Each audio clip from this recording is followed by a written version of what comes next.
కార్యక్రమానికి వచ్చిన అమాయకులందరికీ ఒక నమస్కారము, సౌండ్ పార్టీలందరికీ 2 నమస్కారాలు. ఇక్కడ మహిళామణులు సోదరీమణులు చాలా మంది ఉన్నారు, వాళ్ళ కోసం చెబుతున్నాను. ఒకసారి అడిగారు నన్ను, ఆడవాళ్ళు మంగళసూత్రాన్ని కళ్ళకద్దుకుంటారు, చెట్టంత మొగుడు పక్కనున్నా కూడా ఆ మొగుడినే కళ్ళకద్దుకుంటే బాగుంటుంది కదా, మంగళసూత్రంలో బంగారం ఉంటుంది కానీ మొగుళ్ళో ఉండదు కదా అన్నాను. నాకు ఏ ఊరి వాళ్ళైనా ఇబ్బంది లేదు, కానీ ఒక బందర్ వాళ్ళంటే మాత్రం నాకు ఇష్టం లేదు. ఎందుకంటే బందర్ మా అత్తగారు ఊరు కాబట్టి.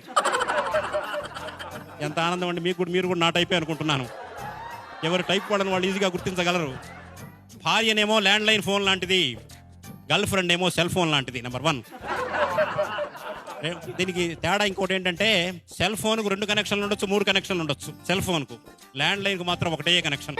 ఇంకోటి ఏంటంటే, సెల్ ఫోను చూడగానే ఎంత అందమైన ఫోన్ అయినా 20,000 30,000 పెట్టి కొన్నైనా ఈ పీసు మారిస్తే బాగుంటుంది, ఈ పీసు మారిస్తే బాగుంటుంది అనుకుంటారు. ఎన్ని పీసులు మార్చినా మెంటల్ పీసు రాదు. ఒక ల్యాండ్ లైన్ వల్లనే మెంటల్ పీసు వస్తుంది. సెల్ ఫోను ఛార్జ్ చేస్తేనే పనిచేస్తుంది, రీఛార్జ్ చేస్తేనే పనిచేస్తుంది. ల్యాండ్ లైన్కు ఛార్జింగ్ అవసరం లేదు, రీఛార్జింగ్ అవసరం లేదు. ఆ తాతగారు ఏం పలకడం లేదంటే సెల్ ఫోన్ 2-3 ఉన్నాయని నాకు డౌట్గా ఉంది. ఇంకో విశేషం ఏంటంటే, సెల్ ఫోను ఛార్జ్ చేస్తే పనిచేయడం, రీఛార్జ్ చేస్తే పనిచేయడమే కాదు, ఇంకొక పెద్ద సౌకర్యం ఉంది అందులో. దాన్ని వైబ్రేషన్లో పెట్టుకోవచ్చు, సైలెంట్ మోడ్లో పెట్టుకోవచ్చు, స్విచ్ ఆఫ్ చేయొచ్చు. కానీ ల్యాండ్ లైన్ స్విచ్ ఆఫ్ చేయడం ఎవరి తరమో కాదు, మోగిందంటే వీధి మొత్తం వినిపిస్తుంది. ఒకసారి సంచాల గారు నన్ను హాస్యావధానంలో ప్రశ్న వేశాడు. ఏమండి, పెళ్ళప్పుడు అప్పగింతల కార్యక్రమం ఉంటుంది కదా, అప్పగింతలప్పుడు అమ్మాయి ఏమో ఏడుస్తూ ఉంటుంది, అత్తగారింటికి పోతే ఎలా ఉంటుందో ఏమోనని. అబ్బాయి ఏమో నవ్వుతూ ఉంటాడు, కొత్త పెళ్లి కొడుకు కొత్త భార్య వస్తుంది అని.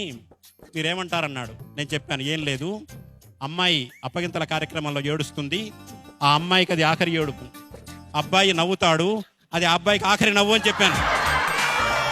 చిత్రం ఏంటంటే, పెళ్లి చూపుల్లోనే ఒక మాయ ఉంది. అదేంటంటే, పెళ్ళప్పుడు అమ్మాయి అయస్కాంతంలాగా కనపడుతుంది పెళ్లి చూపులప్పుడు. పెళ్ళైన క్షణం నుంచి సూర్యకాంతంలాగా కనపడుతుంది.